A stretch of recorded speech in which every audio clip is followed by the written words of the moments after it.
Hi, how are you guys doing today? I'm Robyn Pennacchia and can pronounce my own last name. And this is Stephen Robinson, and I can also pronounce his. Yes, well, congratulations for the Robinson. It's Yes. actually it'd be I mean, amusing. it is half my own name, so it would be weird if I couldn't figure that out. I mean, it would also be weird if anyone couldn't, but especially Yeah, me. it's your name of son on top. Yes.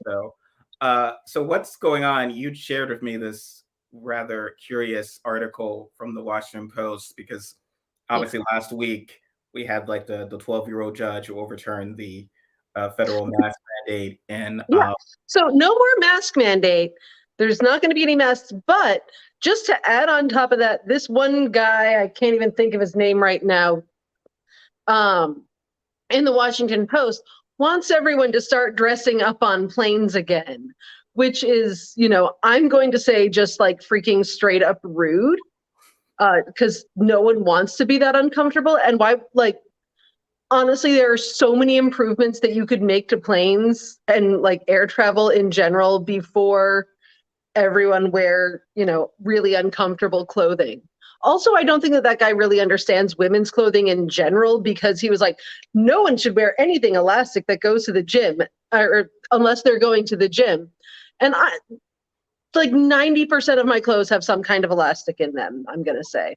Like, um, and it's very unclear. His dress code is it business casual for the flight and for those of you who have not flown in the past 50, 60 yeah. years, it's these planes are terrible. Like they're torture devices. There's barely room to move around. You're more comfortable at the gym. I would be more comfortable working out Aggressively more comfortable at the gym. at the gym. Honestly, the only reason that planes aren't horrible is because you can wear like almost pajamas on them. It's like, okay, I'm just going to fling myself on here. I'm going to watch some terrible movies and then it'll be over and I don't have to think about it again. Like, that is.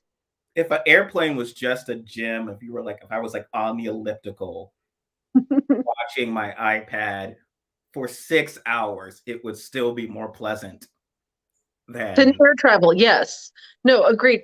Honestly, we're going to start improving air travel. I want like to be able to make it so the person in front of me cannot put their seat back because that's fucking rude.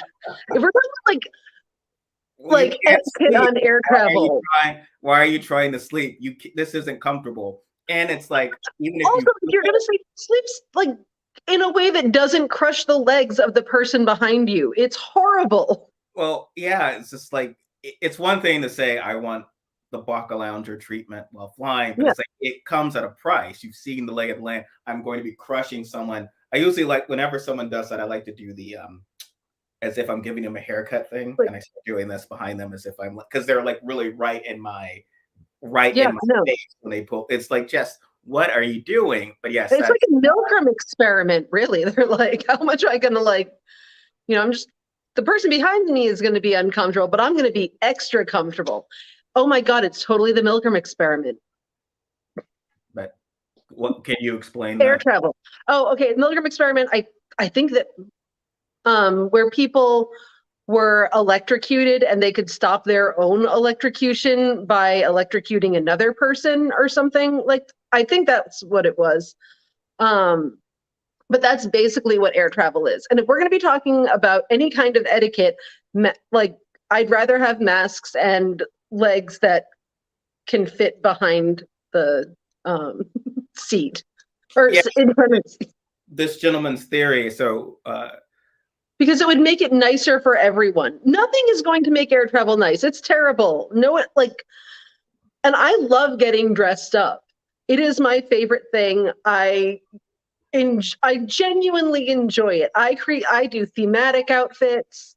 But on the airplane, no, I'm wearing fucking leggings and it's going to be comfortable. And leggings, flats, the giant thing around my neck that I always think is going to be comfortable and then it's not. I think everyone should be in like a medical gown, and then they should put you under Yes. anesthesia and or Twilight, even Twilight. They put you under Twilight, and you wake up at your destination. There's no reason to Yes. everything between the whole thing, and it's sad, right? Because Yeah. you literally are defying gravity. This should be the coolest thing. Like they show, we've spoken about this before, they will show, the future idea of like people paying tons of money to go into Mars or something. And it's like, well, no, like eventually we'll go to Mars and it'll be tedious, just like Yeah, flying it now. exactly. And someone will be waking you up. Like if you look at the corner, you might be able to see one of the moons of Jupiter. Like, lady, shut up. I just finally got to sleep on this. This is a commuter. This is a commuter flight. Leave me alone. I don't care about the asteroid belt I'm seeing. Like, let me sleep. Yeah, exactly. But like, I feel like there's something just like inherently classist in the whole, like, remember when everyone got dressed up to go on airplanes? Wasn't that great? Yeah. Like who, like, but didn't they beat their wives more often? Like, yeah, maybe I know, like nothing, like there was more. there's a weird nostalgia to have, I think. Like, remember when we were uncomfortable on airplanes and there weren't any poor people there? Like, yes, that when I am dressed up well, I just feel as if there are no, and I know who's poor. Yeah. I feel like that's exactly. They want to feel like when they're in some area, I know who's poor. It's very, now it's like things have gotten casual enough that when I go into my Starbucks, I don't know who's poor. And like, and everyone's hygiene is much more relaxed in certain hippie places, so they don't know, they can't even tell. It's like, it's terrible. I want to know. Yeah. Well, one of the more horrifying things about me is that I am actually really good at telling if people are rich and going to spend money. Like I'm very, very, very good at it. You have to be able to, when you work retail, you have to be able to know who's going to spend like a weird amount of money on clothes that they probably don't need. Like the lady. If someone's coming in there wearing a Van Cleef and Arpels necklace, like they're a sucker. Like, you can smell. Those necklaces are not that exciting, or like David Yurman or whatever. None of that is that exciting, but it's super expensive, and it's just like a way of saying like, hey, I just wear whatever people tell me is cool, and those are the people I want to sell to. Yes. So, the idea that you used to have your quote unquote Sunday best. I am old enough to remember that. My parents said that's you have the nice suit or whatever. And it was yuppies, I guess, who changed, the idea of like, well, I'm rich enough that I don't have to dress. I'm going to wear jeans. And so they had like adult jeans. I remember in the mid 80s, they started making jeans for middle-aged people. They called them like a scrunchmore room or something like that. And, of course, it was always white men pushing this. They're the ones who can say you can kind of dress this way. That's followed by white women of like, okay, I can dress this way. And minorities were never able to. And even once the rule, even though it got relaxed, it started to be very clearly, okay, well, this kind of casual wear is okay, but this kind is not. Yes. So we started seeing a lot of that when he had to explain, because things were just very simple. Like a suit was a suit, or and suddenly, like I remember in the 90s, I was in New York. I was working at I was temping at an accounting firm, and it was like very like no curly hair, like very overtly stuff like that. Like no curly hair, and the sense of casual wear being very specific, even at advertising agencies. It was just very like and we've discussed this, like how at nightclubs it would be as if the dress code breakdown was just someone watched a rap video and just say, okay, none of that, and that. So no jerseys, that's inherently bad, but this is okay. And also like kind of attire, not to go too far afield, but Madison Cawthorn, who was, I guess photographed wearing a frilly blouse or something. So it was lingerie. There was a bra there. It wasn't a frilly blouse. It was literally lingerie. That was a bra, Stephen.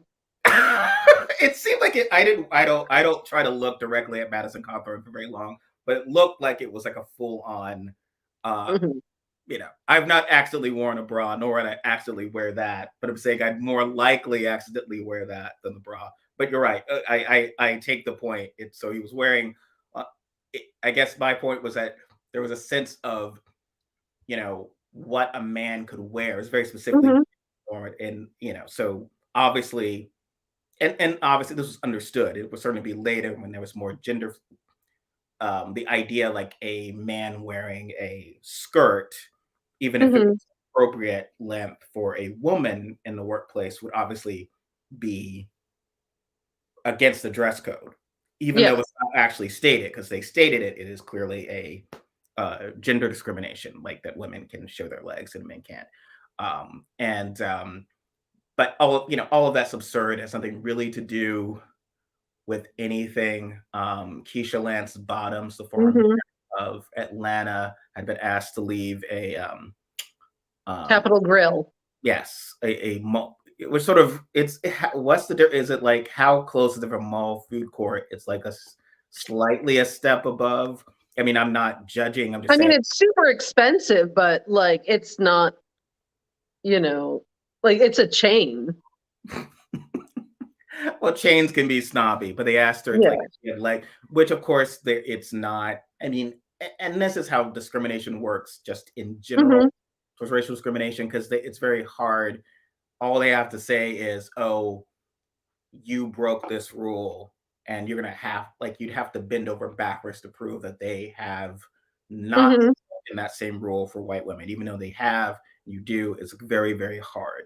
And again, you've written about this with employment discrimination, and very Hmm. serious people will when I say very Well, serious. because what it is it always puts the onus on the person who is facing discrimination to prove discrimination, which is not actually all that easy. It, and not actually the best way of handling things, I would argue. um, One of our commenter asked if I'd visited the sports bra in Portland. And have you? I do not enjoy sports, and would not go to a bar to watch sports. I support it. I have friends who are excited about, like, who are into that, who they're excited to go to a sports bar that is focused on women and it has the clever pun. Um, Oh, okay. I didn't even know that that was I what it used was. I used to have a rule that I might admire the pun, but I could not patronize the establishment, because I always felt like they most likely put all their effort into the pun and then forgot to like hire a chef or something. So like everything was all, we're open, we've got That the would be fun. like, okay. But let me tell you, that would be me coming up with a restaurant. Absolutely, no question. I would like it would be like ADHD the restaurant. Yes, on the Robyn. Like the curtains would be fucking fabulous. The menu would be half done. um yeah, this whole dress code thing, I mean, there is this nostalgia of the 50s and the past that is just beyond Yeah. me. I'm not, I mean, as a, Well, I mean, I think we know what it is. yeah, but I guess it's beyond me as a black man who's Yeah. lived in the world. Joe Biden had recently, his response after learning that Mike Lee had been full on involved in the coup attempt at some sort of like, this isn't your father's Republican Party. And of course, Mhm. for his father, like that was probably, I guess, Lincoln. So yeah, Yeah. Lincoln's a guy. But for anyone else, like someone literally under 40, and again, Democratic Party is supposed to appeal to younger people. Anyone Mhm. under 40, like the Republican Party, they would remember is one that, persecuted Bill Clinton, Yeah. for ridiculous reasons, was trying to impeach him from day one, hated Hillary, Newt Gingrich, the face of that party. So it's just, that's that disconnect beyond even anything regarding your views on politics. Like, so Yeah. with Manchin and for AOC, for Ocasio-Cortez, she's just like, these guys are always creeps and jerks. That's all I remember, all I Yeah. know. So it's this weird sense of nostalgia for a period. So like someone had tweeted online about like in the 60s when we all got along. And it's like, but no, that was the civil rights With movement. the 60s when we all got along? Like the I mean, 60s, whenever there's a movie I about the feel like 60s, they're playing like "Give Me Shelter" and "Shotgun." Yeah. Literally, like the Like theme. that is like the last era I thought anyone would ever be like, remember that era when we all definitely got along and things were great for the 60s, really? You know, the soundtrack is overtly always things in crisis. That's the songs they Yeah. pick to give you to Oh establish. yeah, no, yeah. 70s, it's It's the disco. 60s. It's If it's the 60s, it's Fortunate Son at yes. like that's how you know Disco. people are protesting something.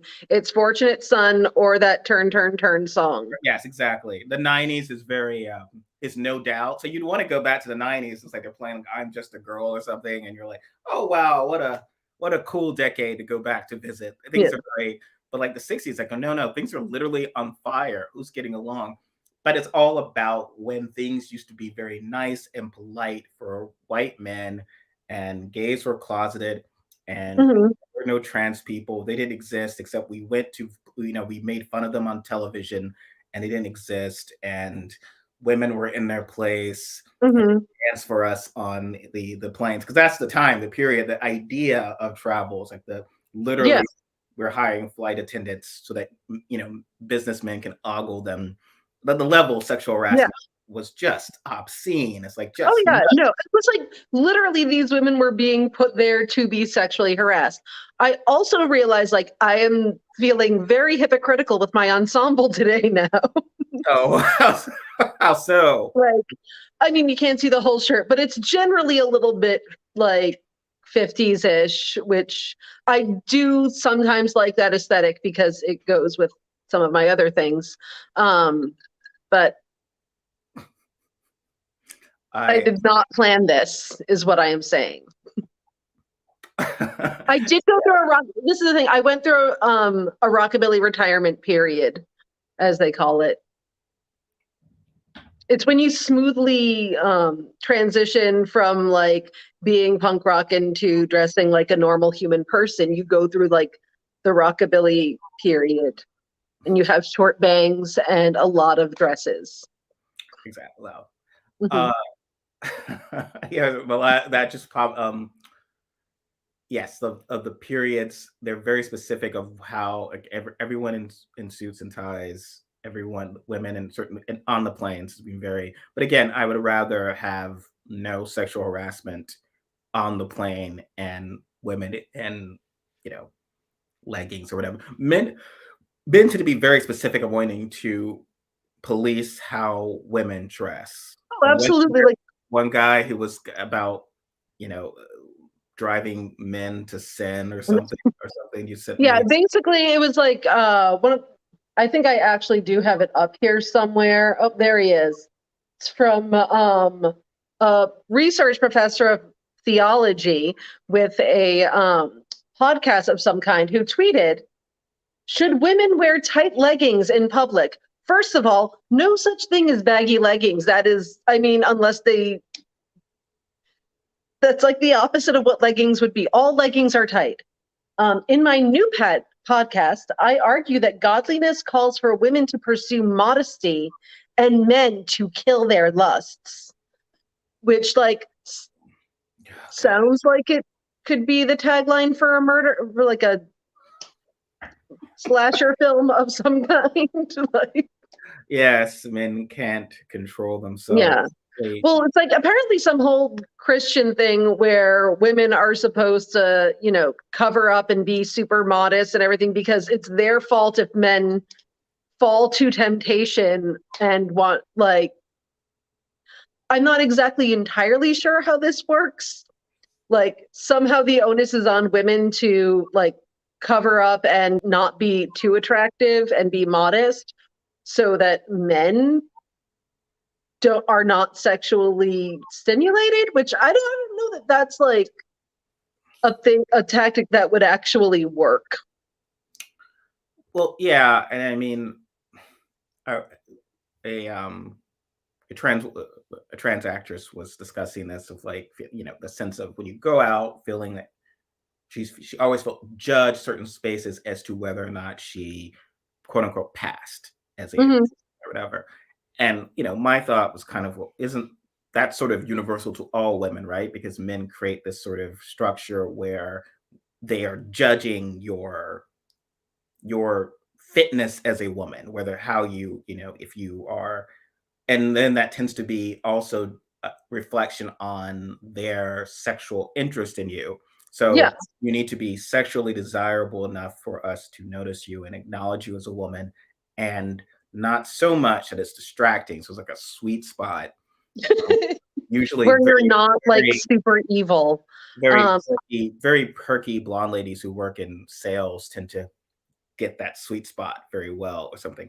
And it's something that's very frustrating, I would imagine, because then these stories come out of like, okay, well, you're too sexy, or you're too casual, or you're just not, it's I an, don't think there should be any dress codes ever anywhere, is really like my feeling on things. I think dress codes are always pretty much always bad, yes, and also made by people who are not that fashionable to begin with. in my corporate management days, I remember this is about at one point, this is almost 20 years ago, I was at work, and the lady who was the head of the tech department was IM to me. He's like, "Don't we have a dress code?" And she was very upset about one of the editors in my group and how she was dressed. I was like, well, how am I supposed to have that? I can't have well, it's inappropriate. I can't, like, I'm not gonna have this conversation, and I don't wouldn't, even if I felt comfortable having a conversation, it Yeah. would be absurd having a conversation of like, you shouldn't dress this way, especially because for me it would feel like, again, oh, the rips in your jeans, Yeah. strange stirrings of my utility belt or something, and it's just like a weird, it's just absurd. It's absurd. Well, um I mean, the thing that actually upsets me is that they also do that to kids. Like if you're a girl in high school or even middle school, there are dress codes for like how short your shorts can be, or that kind of thing, which got me in a lot of trouble because I kept having growth spurts and kept getting taller than my jeans. So I could not wear shorts at all from like seventh to eighth grade, because apparently if you wore shorts and they were too shorts, that was going to be distracting for boys. But boys didn't, the only thing was like they had to turn their co-ed naked t-shirts inside out, and I just dated myself. But like, yes, boys had no that was more. all they got. We had like everything super policed because, oh no, what if, some 12-year-old sees your 12-year-old boy sees your legs and gets a boner, and then he won't be able to concentrate in school. And isn't that what is most important So of all things, and not you being comfortable or not dying of heat? I don't know, I heard this years ago. So apparently, uh, there was some story that Vladimir Putin, when meeting with Trump, knowing that Trump is Trump, would deliberately have like very attractive, nicely attired women to distract him. Granted, Mhm. you could distract Trump with a ball of yarn, but it was just, if this occurred, if that was part of his, is such a kind of 1980s. Granted, Trump is very 1980s, but very Yeah. 1980s Bondian villain type tactic. Like, here's my honeypots, and like, this is what he thinks of Yeah. you. Like, oh well, yes, huh? NATO, whatever. And as if Trump needs to be distracted to get off of his A game or something. It's um, just absurd. Uh, um, yeah, but. That was some bullshit. Um, like honestly, it like, how can it even be? It's it's the year 2022. We should never at any point be discussing like what women need to do in order to not be distracting to men. Like that has been lost. You're not allowed anymore. Oh. Yes. Well, I guess the whole in dress codes, that reminds me. So over the past week, there was the news with Starbucks had their union had Mhm. states have been unionized. Again, in my corporate days, I have been present at union busting meetings, and I described. Mhm. Rebecca was surprised by this, and she's, "I want to know more." It was like, yes, it was literally a union busting meeting, and it does Oh, feel wow. because on the calendar, it's like you and HR and management is like labor relations. Like, oh, okay, well, yes, Mhm. labor. We should understand our staff. You go in, and suddenly the guy's there, and he seems a nice guy, right? And you suddenly just talk. Wow, Mhm. it's a union busting meeting, and next thing you know, you're in the robe, and you're being handed the like dark mat. Like, oh, what? Oh, crap! Like, I'm evil. What's going on? And their whole dialogue, it hasn't changed. This was about, again, 15 years ago. And so when you Howard Schultz's art stuff it's still the same garbage about they don't understand our people and our business, like plantation mentality. And Yeah. they don't, I mean, Like if they really got us, they would be totally fine getting paid less and having fewer benefits. yeah, I mean, That these are just like, I just don't, a lot of their the you demands. don't love me at my worst. You don't deserve me at my best. That is what they're doing, basically. Yeah, They are. If you don't love me at my worsting, exactly. And their they're demand, employees. the employees' demands were just like, you know, don't let us die, pay, Yeah. pay us a basic living wage. There was like literally going to be no response to the fact that this work, Limit mobile orders, yeah, which is something that we should actually all be conscious of, because apparently that is like, that's something that people get really used to doing during the pandemic, because at first that was the only way that you could order. mhm. But apparently the mobile orders are overwhelming people and they're not allowed to turn them off for very long. So like No, and they people get want, like really elaborate with their orders because they're like, oh man, I can just like, you know, add and subtract all different kinds of things on there. And then like it, they won't staff and according to that. So the yeah, idea is that like unions are the folks saying, no, we won't do anything. We won't change. yeah, We won't grow to the standard. So they are effectively like the Democratic Party leadership. No, I mean, unions aren't that bad. Unions do want to, it's just like, just don't screw us. Consider like yeah, our standards or whatever. So hire more staff or whatever. Generally, and again, having been in corporate management, yeah. you don't, I mean, if you're afraid of a union, process. you're screwing over your people. Like Yes. that And is, your goal is not it's very obvious. to make things better for your staff, is to improve profit. So as long as Yeah. things are not, so on one of my days off, I went in literally, I think almost spent the day off at a Verizon store getting some cell Mhm. service. And it was like an hour long process because there's only one guy. And before the Yeah. pandemic, I've been there and I usually like at least three people to handle the traffic. And it was this one guy, he's a nice guy, he's doing all he can. It was so long that this one old person, this old one guy just needed to use the bathroom. Of course, they have no bathrooms there. Mhm. Designed, and there's only like one seat, so like the Yeah. old people are taking turns for the old guy, for old people to be able Yeah. to sit down, so not standing for like an hour or whatever. And he has to like That's go interesting because down. retail stores are required to allow people to use their bathrooms, I think, and like there are actual laws about that, but Yes, this did not for good occur. reason. Their argument was the bathroom is near the safe, and so the person who's been waiting for 45 minutes at this that was all the plan to get back to the safe. He apparently had cased out Yeah. Oh yeah, yeah. my Of car. course. So we were there the whole time, and I remember this was like, and the one lady is very Portlandy of like, oh well, I guess they'll fix this, and I was kind of like, yeah, they're not going to, they're not going to hire staff, and I just offer that. I should have Mm. offered my, and she's like, oh, that's very cynical, like, which is something that happens a lot Mhm. whenever you, a certain kind of liberal, whenever you suggest that either corporations or do not have people's best interest at heart. It's like Yeah. very cynical. It's like, oh, it's not particularly cynical. It's just a statement of how these are, That. yeah, how they operate. So, and I was like, well, I've worked in corporate management. My sense is, look, we're still here. Are we going to go home and complain? Are we going to cancel our Verizon service because we waited literally? You guys waited 2 hours. I lucked out. It was only an hour. That you guys, are you going to do any of that? No. So then they're going to look at the books and say, hey, same traffic, same business. Yeah. Store only had one employee. Why would I have three before? This is great. So only, There's also the added benefit of that employee not being able to interview for other jobs. yeah, There's no, Right. it works out perfectly for them. And so, and then the management who puts that in place gets a bonus because you saved money. It doesn't Hmm. change unless you actually say like I've that's never worked at a shop or a restaurant. Well, restaurant maybe, but a shop that was not understaffed at all times, always as a matter of practice. Like it was never, oh, we have exactly as many people as we need. And if you want to take a day off, you can.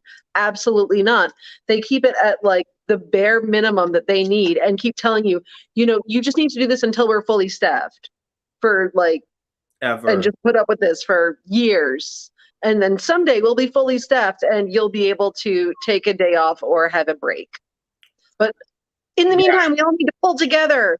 Yeah. Oh, exactly. So I remember at one point I was brought in when I was working at a corporation. They were like, okay, well, looking at the numbers, and it's like your staff, like how well break it down. And I tend to be a numbers person for a writer. It's Mhm. like how many people, how many writers and editors do you need to produce X amount that we need? And it's like, well, this is the number. I know that number, and but you have two more each Yeah, night, each day than necessary. Well, because they aren't machines, people get sick, people take yeah, vacation, so that allows that to be absorbed.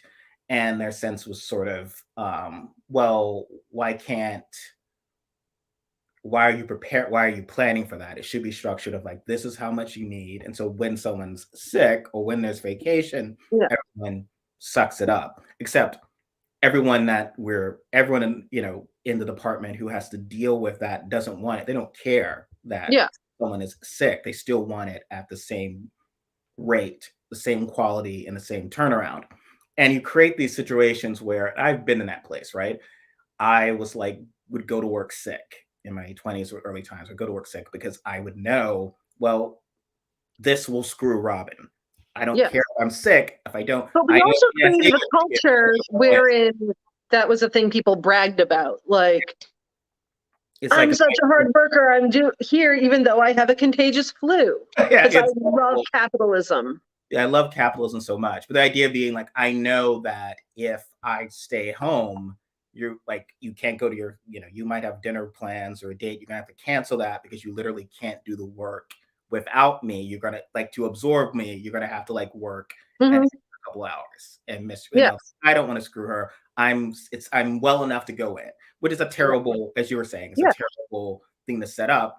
It should be sort of it's the business or the corporation's job to absorb for that. Everyone else should. It's this weird thing of where, for all the talk of capitalism, what they really want socialized is the worker mentality. So for this, yes. so we will all absorb and look out for each other, and they use this terminology like our people and our family and whatever. Hmm. They use that terminology, but it's all for the benefit of the corporation that doesn't care about you. Like Yeah, generally with a family, like generally when when you like times are tough and things are tight, you don't look and say, "Oh, well, we're going to let yeah, one of the children go." exactly. And that's sort of the dynamic that they set up there. I actually always think of my parents have this advertisement framed in the bathroom and have had it like my entire life of companies lose respect for a company or employees lose respect for a company that refuses to provide for their comfort. And I guess the title of it is your bathroom breeding Bolsheviks? Have you ever seen this? It's Yes. a famous advertisement and poster.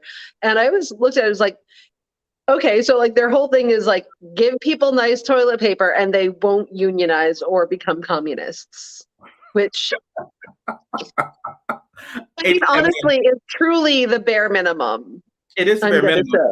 It's like, I mean, to go back to Starbucks, they were, if to the, like even thinking to put my evil corporate person mind on, if your objective Mhm. is to stop unionizing, there is some low hanging fruit to prevent organizing of labor. I mean, I'm all for everyone organizing, but generally speaking, for most people to make that step, given you're acculturated in a very I feel a very anti-union society. So to Mhm. make that step where there's no unions already, it's not hard to listen to them, to do some of the bare minimums. And what happens is corporations, they take more and more. They'll do something like take lunch breaks.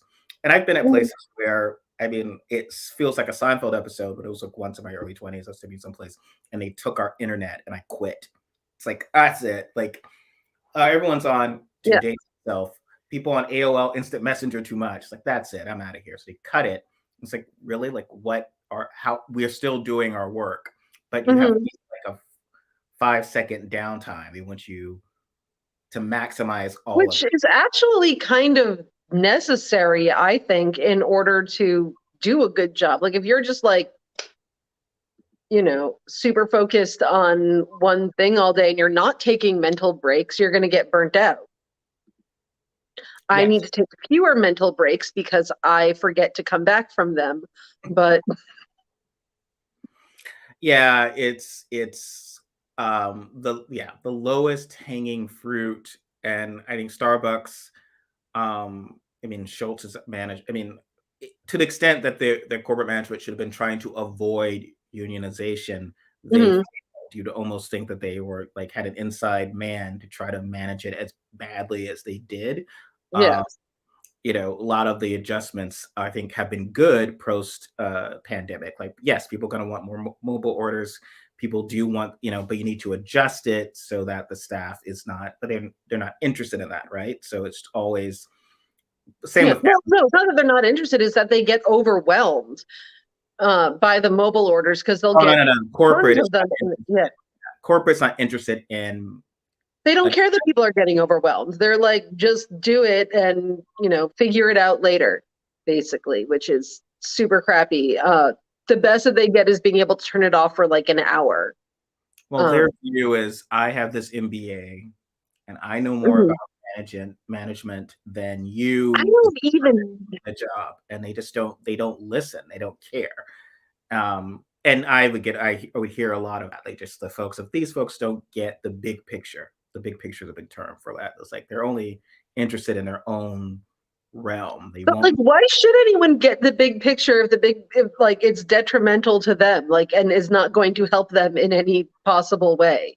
Like, Yes, like you're only allowed to be there's like randy. nothing good in store for Starbucks employees if they don't unionize. It's not like, well, you guys just wait this out and you're gonna get we don't know what something. No, the Ayn Rand mentality only works for corporate execs. And so that philosophy, if applied to individual workers, of being like, well, how can I leverage, Yeah, my impact, which is by collective organizing, that is, of course, absurd. That's not Randianism. What's Randianism is just whatever benefits the corporate exec. Same with Amazon. yeah, The people who benefit the most from Amazon during the pandemic were already the executive class, already those, and the folks who are actually ensuring we got stuff and yeah. this I function mean, of maybe that could hypothetically have worked in the days of someone can start in the mailroom and then become the CEO. Um, like that is not a trajectory that exists for anyone anymore. So there's really no benefit to those at the bottom to, not unionize or to do things in respect of like the big picture because someday they might be, an executive at Starbucks if they oh, keep yeah. towing the company line. Like that's not going to actually happen. Uh, you know. Well, I think that is the polite liberal response to capitalism, right? So if you have Mhm. the AOC or the Sanders response to capitalism or Warren's response, it's not that the good response is what you described. That, oh, if you work hard, you Mhm. drive. Capitalism's wonderful, Yeah. and I think that mentality will latch on. For example, in a wonderful lady, the Ketanji Brown Jackson, the idea Yeah. of, oh, start from humble the limit, and look, she's now Supreme Court justice. So that example is supposed to Yeah. rationalize everything. Again, not contrasted with her potential colleague in a few years in the Supreme Court, the fifth, Mhm.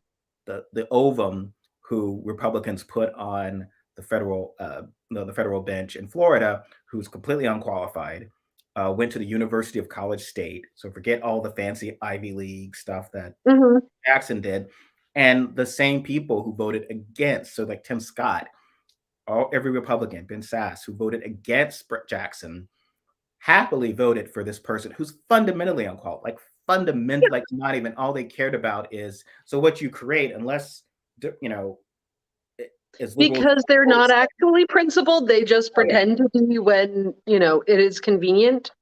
Well, and what Democrats will often say is like, all that matters is that we do the right thing. It's like, well, no, if I'm a black kid, I'm just going to sell out because all I know is Yeah. if I'm a conservative, if I'm the next Clarence Thomas, all I need to do is show up, right? They'll love me. So I'll be a PE major, not to bash people, but I'm just saying, like, I'll do whatever. My mom was actually a PE major for half of her. And Because she was so terrified by the idea of sitting down. Like she was like, I can't physically imagine doing that anymore. Certain things run in the family. So yeah, before she was a psychology major. a psychology major where URI.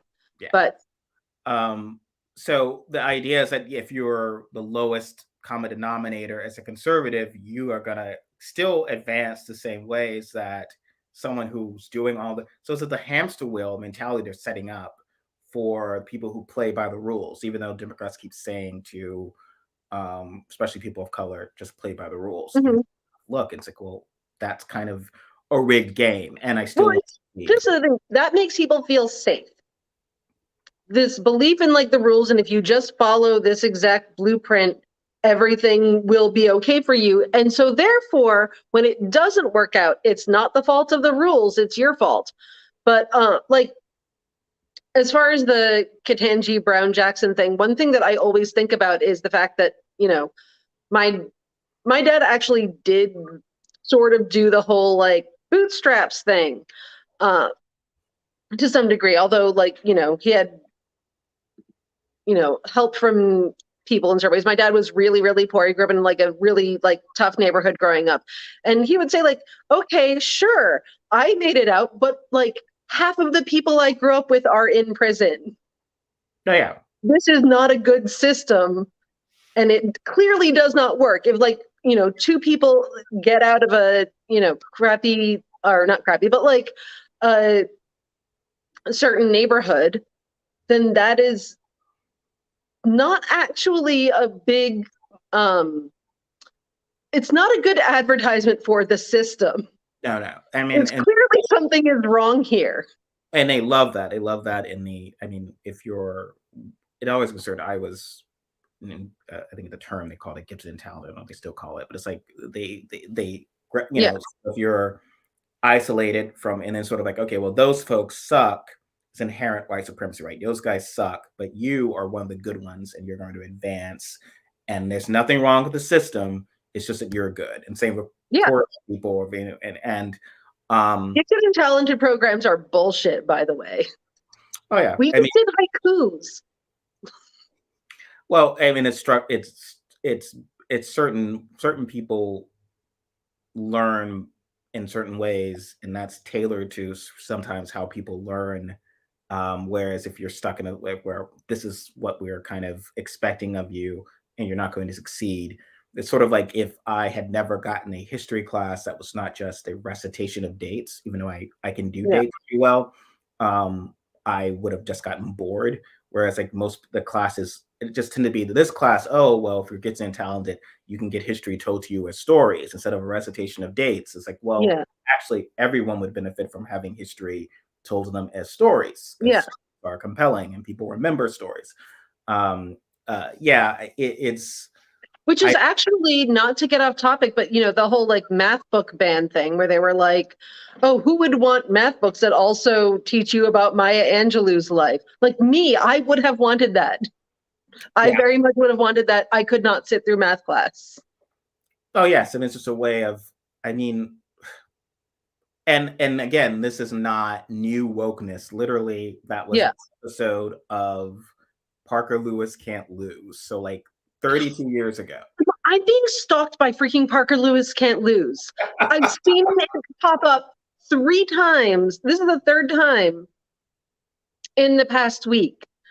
So the episode essentially is like ideas that the football player to pass a math class, he's doing poorly, and Parker, through his father, teaches him of like applying numbers to like how many, that you understand. So that allows you to connect them, to multiply them, and divide them. And he's suddenly able to sort of do it. Obviously, it's very simplistic Yeah. concept, but in reality, that does work. Like it is sort of a sense of, oh yeah, she had this and whatever, as the example in the story you gave, and that But like allows. that's why rich people have like they actually employ people to get their kids IEPs, individualized education programs, even if they don't have any kind of issue. Oh Because yeah, they're like, oh, we want our kid to have extra time on tests. We want our kid to like have all of these things. And the fact is, clearly, everyone needs that to some degree, I think. Like, not even people who are, neurodiverse or have like learning disabilities of some kind. If they're lobbying for it, there's clearly a reason for it. And the unfortunate thing is that usually the only people that are getting these really great IEPs are white people, like rich white people in suburbs. Mhm. Yeah, things are. There was one lady whining in the Times about how uh, I had a 1550 in SAT and I didn't get into these Ivy League schools. It's like, and someone was like, people were like, well, you're probably Yeah. very boring. Like, it's not enough. Just you've already probably had been taught to the SAT and so forth, and you're still not. But this is always those articles just is intended to be like somehow some black kid got this advantage. Stole what was mine. It was stolen from her, and she should Yeah. be there. Any diversity in colleges and anything, it's just like it should just be about what's fair, and what's fair is that this, like, despite wanting to have those stories about the system, so like your dad and so forth, Yeah. want that story. So like, instead of like, well, if I have to choose between the two, Robyn's dad's a better story for my school, I'm going to choose that instead of the boring middle class kid. And yet the boring middle class kid still feels cheated and still says, well, Yeah. even though if I had a slightly better GPA than the kid from, you know, who had far fewer advantages than I did, I should still get it. What happens is, well, okay, well, you go into these Ivy League schools want diversity, even not even Ivy League Mhm. schools, like Yeah. in University of Georgia, where I and Marjorie Taylor Greene graduated. It was a big deal. Geographic diversity was a big deal. Yeah. So they made a point of trying to get people from rural parts of Georgia, because if you didn't, like 90% of the school would be from Atlanta. Like Mhm. a certain say they're trying to essentially have reflect Georgia. And that has always existed, and that's always been a thing. Yeah. Um, Oh, I see that Michael has joined us. Michael Mora, who writes for us, Oh, so cool. to you had seen something about I guess it's Superman's son. Oh, I thought you were just popping in video wise. I was going to be like, that's a nice surprise. No. Um, We would actually formally invite him and have him on. We I should. know it should. We will. But like you'd seen this thing about it's Superman's son. So, but Yes. himself, Clark Kent is not bisexual. Be fine if he was. Okay, I thought, but he's not Superman like the way that you told me there were multiple Robins. Not me, Robin, the other. There are I'm so confused. I like was reading the thing, I was like, oh, I get this. Steve told me there were multiple versions of all of the multiple Robins. comic people. Yes, not like you. It'd be funny if one of Batman's partners was actually you. Like, it's like they just go run through his Robins and be like, "Hello, I don't know why I'm here. Why am I dressed like this?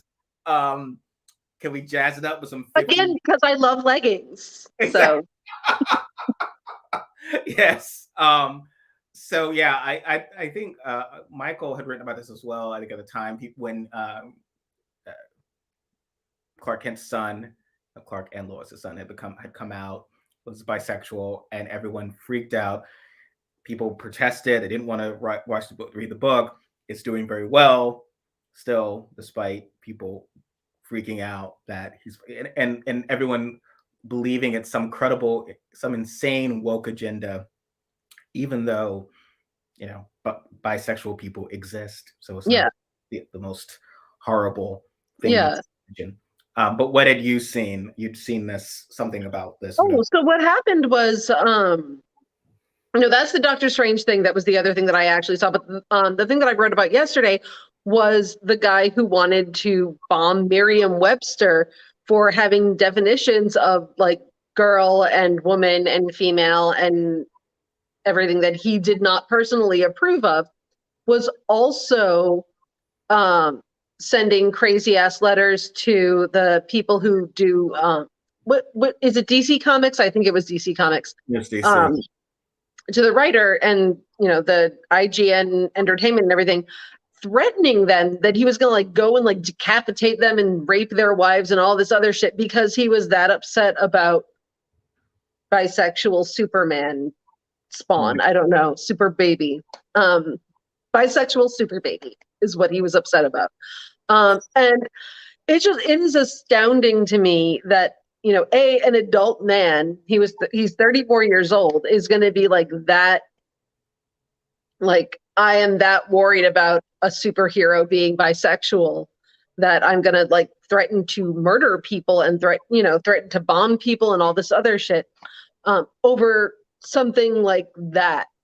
Yeah. It's jarring. And at the same time, the other thing that I found was, because I inundated by comics all of a sudden, on one of the QAnon message boards, they were so excited that Saudi Arabia had banned Doctor Strange, which apparently stars my boyfriend Benedict Cumberbatch as someone in some capacity. He's Doctor Strange. And there's a gay person, there's a lesbian in that. And they were so happy. They were like, why don't we do this in America? That would be so great. We need to have like a whole, because they're not that swift, they basically invented the Hays Code again. They were like, what if we had a board that decided what can be in movies and not in movies? And we banned all the gay people from movies, just like Saudi Arabia, a country that really loves freedom for everyone. I mean, even during the Hays Code, I mean, it was just all closeted, but it was very clear there were still gay characters in these movies. It was just kind of. I mean, anything Noel Coward was in. So. Yeah, I mean, some of this can trace back to a lot of the groomer rhetoric and a lot of what. Ted Cruz had said, his absurd comment about Mickey Mouse having sexual relations with Pluto, which is his dog. So I think Goofy, if he's going to on Minnie. But what they seem to don't get, again, is the idea that non-heterosexual romantic affection is inherently Cinemax.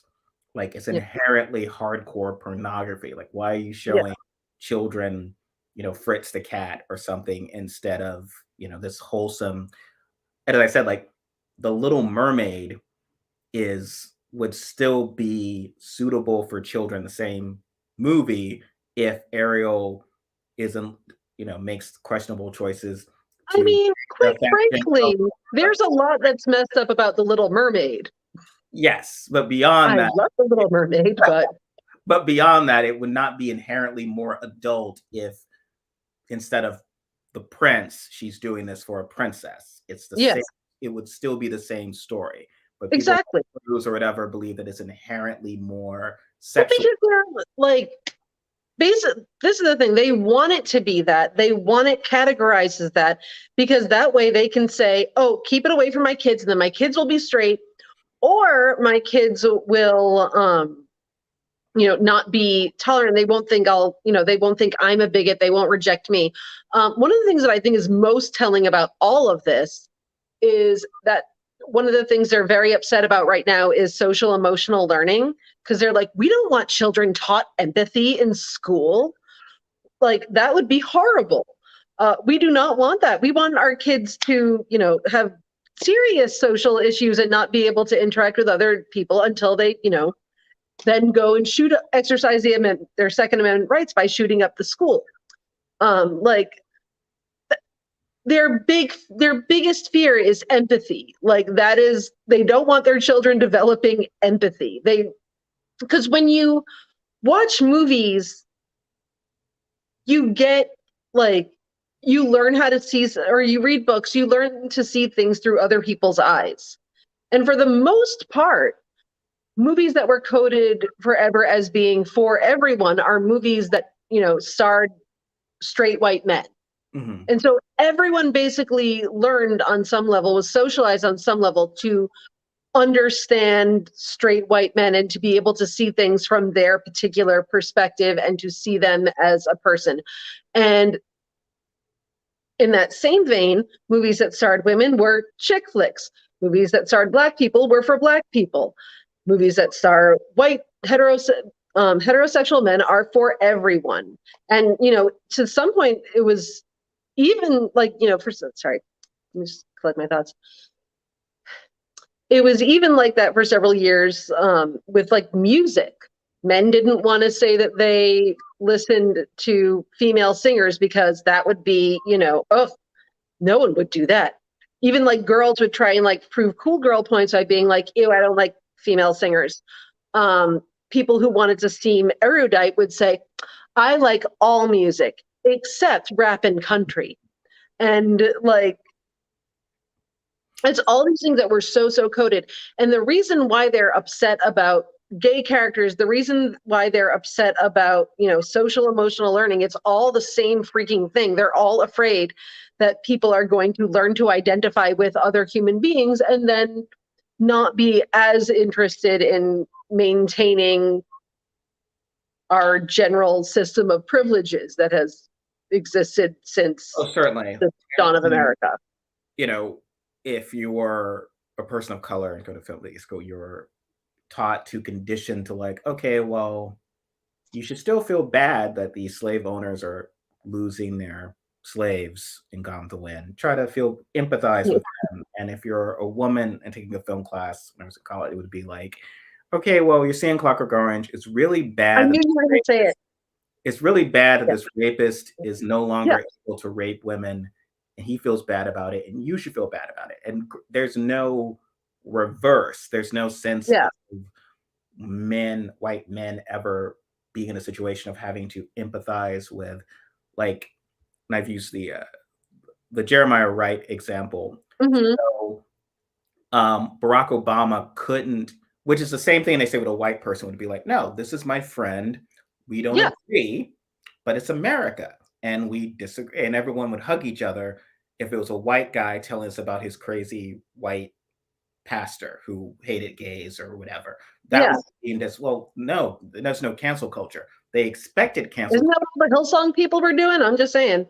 They expected cancel culture from Obama. He needed to fundamentally, in his first speech, which white people weren't happy with, it had to be his second full repudiation. Because his first one was like, well, no, he's a member of our family. We don't always agree. But they wanted Yeah. full repudiation. And it's sort of, again, to talk about Well, that's a power exchange right there, is what that is. it's the same with the Will Smith situation. It's like they want people to kiss the ring.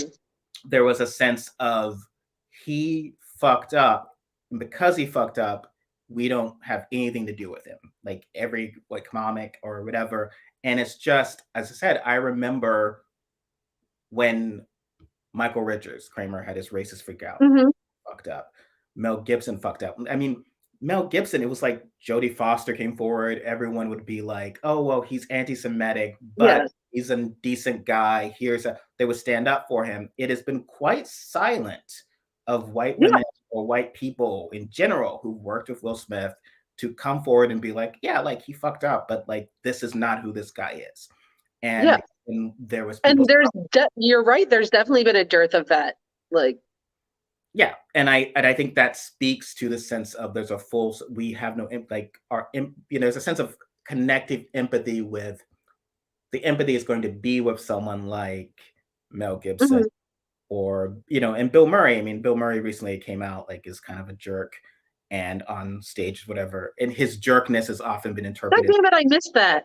Yeah, well, because it will come up, but it's always often interpreted as just being weird on set, right? And he'd gotten in a fight with Chevy Chase even like in the 70s. So as far as being crazy about slaps, he literally got into a fist fight with Chevy Chase on the set of Saturday Night Live.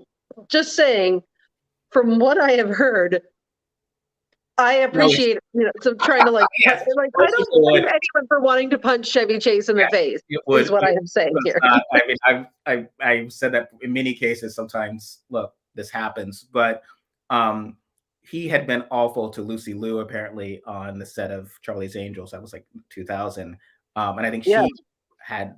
It's the reason he's not in the second one, and why it's Bertie Mac. And Oh, shit. I did not know that. but no one said anything. There's no work because essentially he's a nice guy. It's Bill Murray. Like you, it's the sense of Well, also it's the idea of like no one wants to give up Bill Murray. Like it's like, oh no, we'd have to give up Bill Murray. But apparently people are more like okay with giving up Will Smith, I guess. Like, because that's really like when the whole cancel culture thing comes into effect. It's like, oh well, we don't want to give this person up. Well, every And white lady who danced to Getting Jiggy with It is okay with yeah, getting rid of Will Smith. I mean, like, as I said, to me, it's always of the idea is like, if you are a person of color, yeah. it's not about I'm not an angel. It's not like I go for the world as an Yeah. angel and I think you're an angel, Stephen. thank you. And racism impacts me. It's more of I'm a human being who makes mistakes. My child Yeah. will make mistakes in class. So I will, the forgiveness and grace is it's all about second Mhm. chance. Exactly. I swear to you, every white guy I know, ever in a position of power and authority, and this happened a lot after George Floyd, would have all these stories, and some white women as well, about Mhm. it's often like the summer before college, they're smoking pot, or they're like this one guy I knew was breaking Mhm.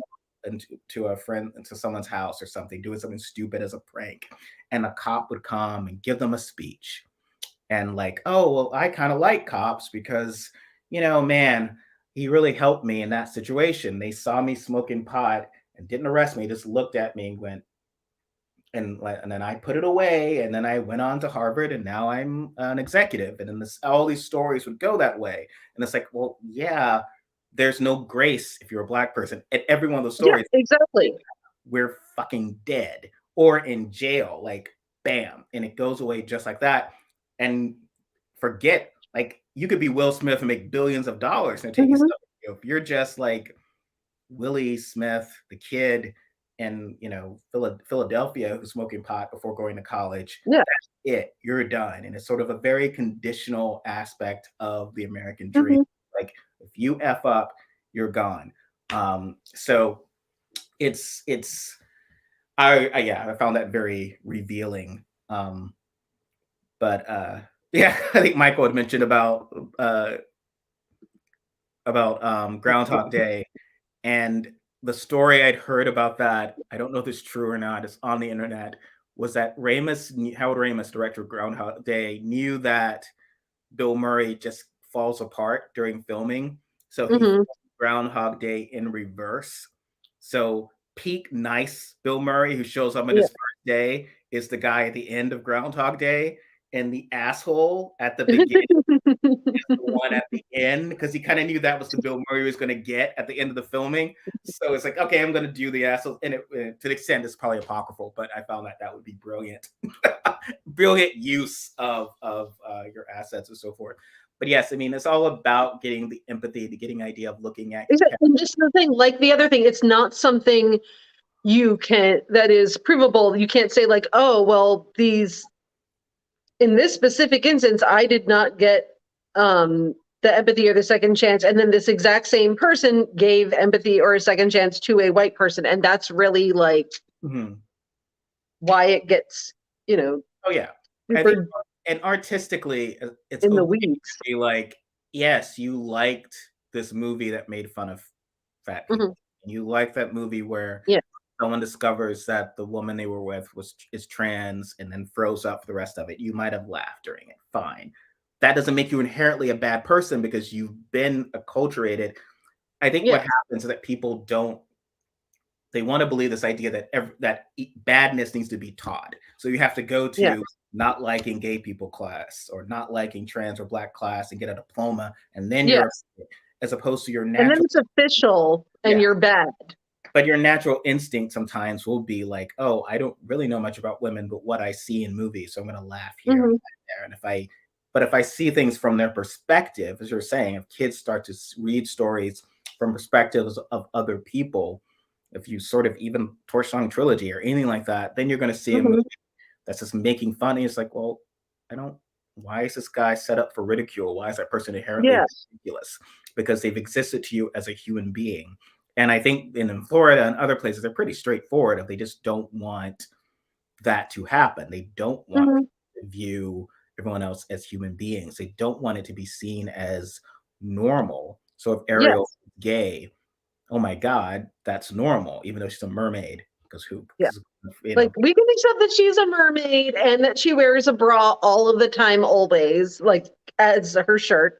And it's made of clams. That we can accept about that is completely wholesome. However, being gay would be a step too far. Also, turning into sea foam at the end of the movie would have apparently been a step too far, which I agree with because that story actually terrified me throughout my childhood. Um, so um, scared. I not to get too far afield. I am a big Disney movie fan in the sense, for obvious reasons, of there was a period in my youth where those were the great American musicals, and you had great American, musical writers Yeah, working on those. And then if you were to see movie musicals, it was going to be during the yeah. Disney golden I era love musicals. I hate Disney, or I hated of, Disney when I was younger. But of that period. So like, yeah, especially Little Mermaid and stuff and whatever. I loved Ursula, and I do believe that yes, Ursula made a fair contract with Ariel, and I don't inherently believe she's a bad person. Like, she makes a fair contract, and some people observe that, well, Ariel then tries to steal, but there's nothing in the contract saying she can't do that. So yeah. maybe I mean, Ariel should have gotten a lawyer. Don't sign stuff without a lawyer. The standard I demonic. mean, technically, I think she was underage. Like she was not. Yeah. She was like a 16-year-old mermaid, I think. Well, I mean, Who really did not have the authority married. to sign away her speaking voice or singing voice at all. Um, If she was going to if she could get married and she's legally able within mermaid Fair, yeah, to enter into a contract, perhaps. But yes, the the whole obsession with, like, suddenly, oh, I used to be able to just let my kids watch Disney and it was okay, as Ted Cruz was saying, which Ted Cruz is only a few years older than I am. He's pretending like he's like 70 or something. It's like, well, no, I mean, you know, queer that people. is not necessarily true. Like if you were actually like good parents, you might explain like certain things, like the like in Lady and the Tramp, the we are Siamese cats. It's like, yeah, that's not They so have good. no We they don't have do no that problem anymore. they have no problem with that. So conservatives Yeah, objected. exactly. There was a whole thing of, they called it cancel culture when Disney Plus simply had content warnings for shows. Yeah. Well, now it's just like they hate trigger warnings suddenly. It's like, oh, we're so, what happened to us as a culture? We need content warnings or trigger warnings. It's like, well, that's the Just rate. it was never about free speech, though. It was never about free speech. It was about what they didn't want normalized. That it's about who they didn't want empathy for. Oh yeah, that's been Like, their go-to. I think bisexual superman is especially important, I feel, as well, because there's a long history of bisexuality erasure. being Or what? coded, well, also it being coded as promiscuity, and often for, Mhm. so you have a bisexual woman who's very promiscuous and then is usually tamed by a man, and then the marriage, and a real marriage, is with a man. So it's, as you were saying, bi race. Yes. Buffy the Vampire Slayer famously had bi erasure, where Willow Yeah. is gay, 100% gay. She's never, it's like, well, I think she did like But she was Rangers. very much It in was love with Oz. like, she wasn't confused with And yeah. that. You could arguably make a case that Like she Xander, was like gay now, and yeah, to that's as bi. a direct quote, like that's Whereas not really how that works. I think Xander, you can make a better case for being closeted, given the sense of, often from friends of mine who are gay, like the Yeah. idea of his affection, like, oh, well, I don't really like Willow, who's right here. I'm in love with this woman, Buffy, who's obviously Yeah. impossible to achieve. But if I could be with her. That's my, and then, oh, Cordelia, but like now we're kind of in Yeah. love. I'm going to sabotage it. In a Yeah. mind whose case said a lot of his behavior was very specific. Xander's behavior reminded him a lot of what he was doing as a closeted Hmm. kid who, I'm going to either sabotage this when I'm with a relationship or, have aspirations for something that cannot possibly occur. And then for anyone who might actually be interested in me, I'm going to find an excuse to not make that work. Whereas I guess I feel like Oz and Willow were a very So good. maybe he was actually in love with Angel the whole time. Although, Yeah. no, I mean, And Spike, as he says, yeah, when he describes Spike as tightly muscled, and Buffy yeah, says, well, "I'm not sleeping with Spike, but maybe you want to be." yeah. So I mean, honestly, on the show, Spike, I would go with Spike. Angel was super boring. I'm sorry. Angel is broody by design. Okay, Angel was boring while he was on Buffy. Yes, Yeah, on the and Angel. still kind of, yeah. Hmm. Yeah, There were better looking people on Angel, I feel. yes, To and also some. he's not into a high school aged girl. Yeah, because that's just weird. There's no way to rationalize it. I don't think if you're even, but that becomes, I go too far afield. This whole thing of the Can we dilemma. talk, I'm ready to talk about Vampire Diaries also, just It's also FYI. the Vampire Diaries, also Twilight. This idea Yeah, of, okay, if you're eternally 20, like yeah. if you eternally look 20, is it so wrong if you're with a high school girl as opposed to someone who's because As someone everyone. who looks eternally 20, shut up. I would say no. Yes, I feel like, No, yeah, you just it's need to. not acceptable. That's why I was with Angel and Darla, because I feel like, okay, once you're eternally, like, you need to only date within Yeah, also other. other vampires. No, I was also a big fan of Angel and Darla Yes, as a couple. that seemed to make more sense. They had a depth of experience that like a 17-year-old They could relate. got. They had that same challenge with Doctor Who, where Hmm. a doctor, it was Tennant's doctor, was involved with a woman who, a very young woman. She was at the time Yeah, 18 or 20. It was like, well, he's like 900 and he's been a grandfather. Like he's had literally yeah. his daughter was around that age. This is really ick. And it's just a very, Not super. Yeah, no, it was not, not. And then like whenever he was like confronted with like a woman who was like sort of like of a, like he was like, Donna, who, you know, we're just friends was because like, yeah, we're just friends. We're totally just friends because she is not 16 years old and that is my type. I, Um, yeah, I find that somewhat creep as yeah. as well. And Um, also he was like weirded out by the fact that he was, engaged or married to River Song in the beginning of their like acquaintance because it's like, oh no, I thought I only like 16-year-old girls. I mean, I love Doctor Who, but just saying. no, I mean I'm a big fan of the Capaldi Doctor because he had great chemistry with Alex Kingston and it was wonderful. And Generally not super into Capaldi, I will say. yes, But I think it's because of the doctors. The one who's kind of older and grouchier perhaps I'm going to have a little bit more affinity for than the younger dashing doctors. see, I was like, oh, okay, I like the first three Doctors in this, particular iteration because they were all very dishy in their own way. Now, yeah, see, if I put the hoodie on and like, look grumpy, Yeah. I attack eyebrows, I feel like a Peter Capaldi doctor. He's my, and then also I get to hang out with Michelle Gomez, which had been a dream of mine for years.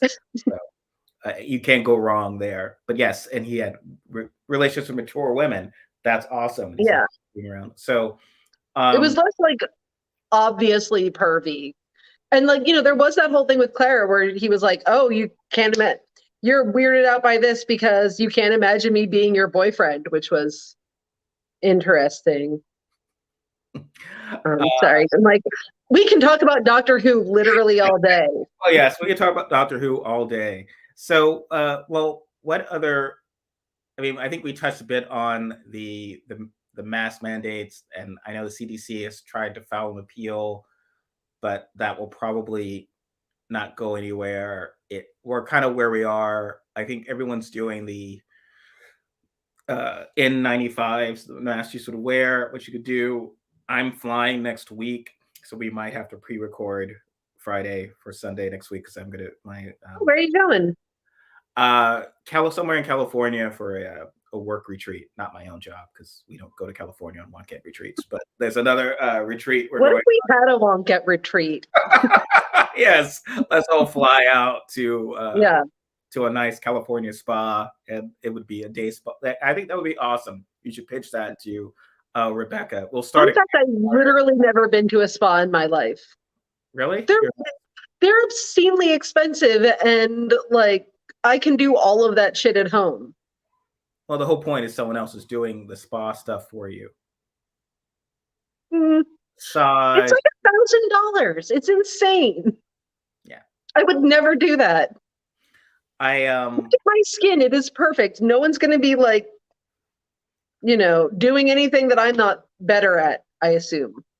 I don't know. I guess I'm debating between wearing a mask on the plane, and of course, I'm the only person wearing them. If I'm like only person wearing the mask, how much of like what good is it to a certain point? Like, yeah. So where do you stand on this idea of if you're in a context like on a plane and you're the only one wearing, do you feel it protects you, or would you be like, I don't know? I mean, if it's the N95, then yes, it protects you. I feel like I would do it because I feel like I could not get off the plane and tell whoever I was going to go see, like, oh yeah, no, I went maskless on a plane. Hang out with me in person. Let me breathe on you. On a plane, is that like snakes on a plane? Like that's just potentially as lethal. Yes, I mean, what I like because I have the precise family size. The whole point, I said I want 3 people, 2 more people in my life, so that I have a whole row to myself, no strangers next to me, and that's the perfect flying situation. So I think that my contact will be minimized of other people, but I wear the mask. Fortunately, like it's not the they're not serving you great food on a plane and whatever, and it's going to be a brief flight, so I feel like I will be okay. But I mean, it seems as if any kind of COVID mitigation, I think I've mentioned this before, it's just kind of turned into a situation where, and people are upset with the Biden administration about this, but it's like, well, to a certain point, well, yeah, he should pass executive orders saying, Medicare for all, and we're doing and climate crisis. There's tons of things we should address that we aren't because we're in half the country doesn't want to. Like there's no social contact. So this is COVID is just like another one of those. I think someone did the numbers where it seemed like people's interest in collectively sacrificing to try to keep COVID numbers down clearly stopped among white people when it was clear that disproportionately minorities and people would suffer. And at that point, it was like, yeah, F it. And it was just like everything else, right? Where they see that disproportionately affects, same with police reform and whatever. Yeah, if the police are if the police were, shooting random white people and beating them up, then they would have a different approach to it. They don't. Like, I would also argue that, anti-mask shit started the very second they said it's for other people, it's not for you. Oh, okay. I also am very pro Matt Smith. I know a lot of people are not, but I actually am very pro Matt Smith. I love Matt Smith. His season is one of the best of the series. Yeah, honestly, I cried at more Matt Smith episodes than I think other episodes in general. I literally, if I think about the Van Gogh episode, I start like falling in my face secretly. Brilliant episode. Really nice. Great performance at the end for Matt Smith. Kind of explaining. No, super pro Matt Smith. I just want to dwell on that because I think it's what he says in that and what Moffat did. I think is a wonderful testament to a lot of when we talk about mental health, like when Robyn Williams passed away and Anthony Bourdain, it was a lot of sense of people go like, they would treat it as if it was a total loss. And I think Yeah, what the doctor Fremont said was sort of often it's a struggle. There's good times, there's bad times. That doesn't always prevent what might occur, but the good times are still very good. I feel like that was a exactly. Yeah. it was to me a very moving statement. So yes, I'm a big Matt Smith fan. Back to what Yeah. you were saying. Yes, I feel like once it was about doing this helps others, people inherently are like, eh. And I think it's I don't know. It's again like the lady told me at the Verizon store, being very cynical. I yeah, I mean, I feel like it's not like I'm opposed to COVID restrictions. It's just that when people, I was like, well, do you expect half the country to suddenly become liberals about this issue? Yeah. There's like maybe 2 weeks where that was the case, but once that ended, they just sort of started reacting to it as if every other issue. So Yeah. then it's like Medicare for all. It's like climate. It's like everything that we can see. It's like, well, this is such short-term selfish thinking, and people are dying as a result. And inherently, American, a Mhm. good number of Americans don't care. It's unfortunate. Yeah. No, it's hard. And like, this is the thing, like, people don't realize that, like, or it's like they're forgetting that it, does result in chronic illness a lot of the time. Like, it's not just, oh, you have a cold. It's, a lot of, not everyone has it, but a lot of people do end up having chronic illness as a result. So it's not just, oh, well, people aren't dying as often as they were in the beginning. That's not really, it's tough. It's tough. It is tough living in a country where like empathy is generally discouraged. Well, yeah, I mean, uh, the I had written about the typical person complaining in New York about he was talking about it like it's the 70s. There's too much crime and the subways are Mhm. terrible, all of this. And he was complaining, the Wall Street Journal op-ed, he was complaining that Biden and Democrats are so out of touch, worrying about climate and not about the crime in New York. And I'm like, do you understand that since I left New York, hurricanes became so much more ferocious, like they were Yeah. happening regularly, flooding, and to the point where people died Mhm. because basement apartments were flooded because they're not designed for that potentiality. And it's like this is the real issue is climate, and that's what's affecting from the financial impact and the personal Mhm. impact in New York beyond what Also, you I'll take them seriously about crime when they start taking gun control seriously. So, now. I mean, it's just this weird. Everything's they look at the world a certain way, and how they mhm. it's not going to change. And so that's where we are. The best we can do now is kind of figure out how to navigate in this world where COVID is just like everything else Yeah. that people are going. If you're not well off or protected, you're Mhm. going to get hurt. So to tie this back in, I am very glad that Starbucks was able to get unionized. The people who were sort of in the front lines on this, Amazon was able to unionize in certain places because again, they were in the front lines of this, Mhm. were able to kind of maintain a sort of realm of reality of so forth. But Yeah. so what else do you have going on for this week as we wind down? Do you have this exciting? Um, when we are done here, I am going to hot glue some flowers onto some fishnets and then figure out. I think I might actually do it. It's a craft project. Um, I'm making embellished fishnets for spring. I'm very excited about it.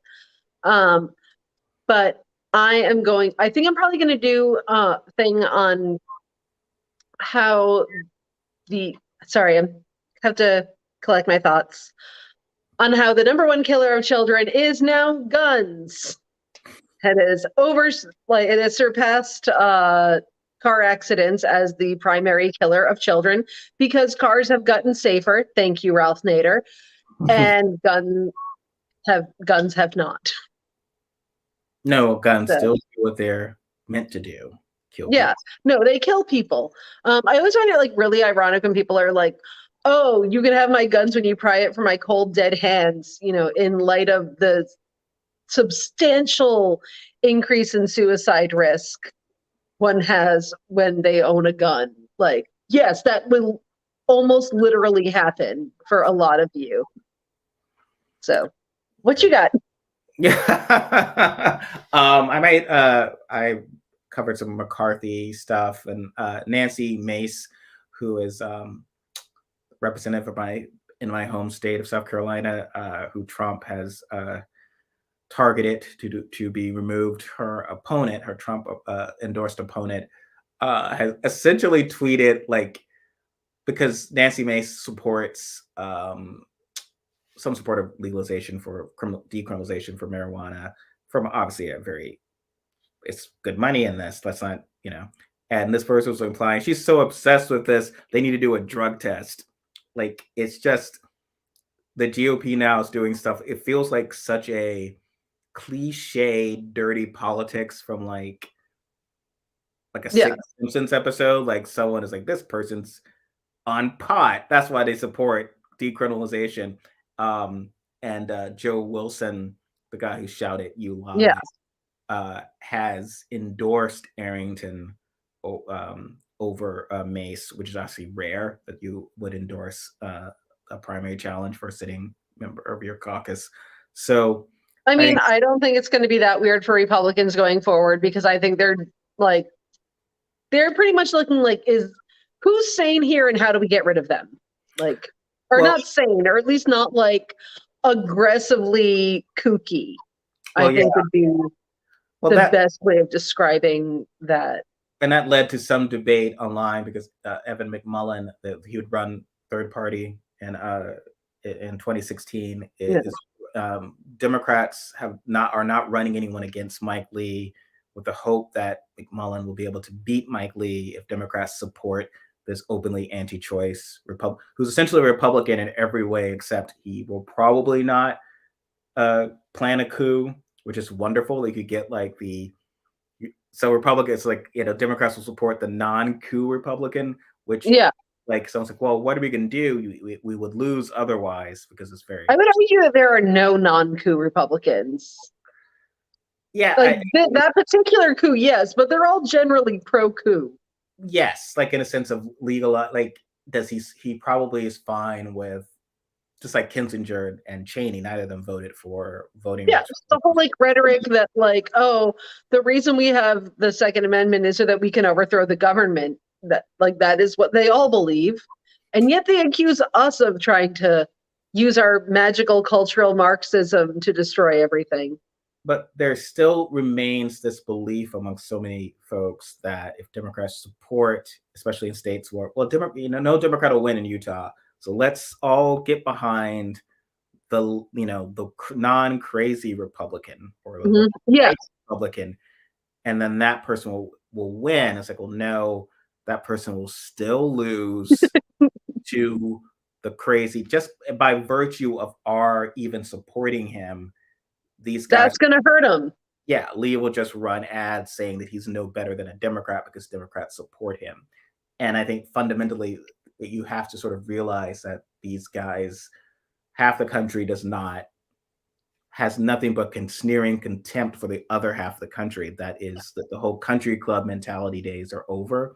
But when David Axelrod talking about Orrin Hatch, calling him and being nice to him in the early days, it's all white guy country club stuff.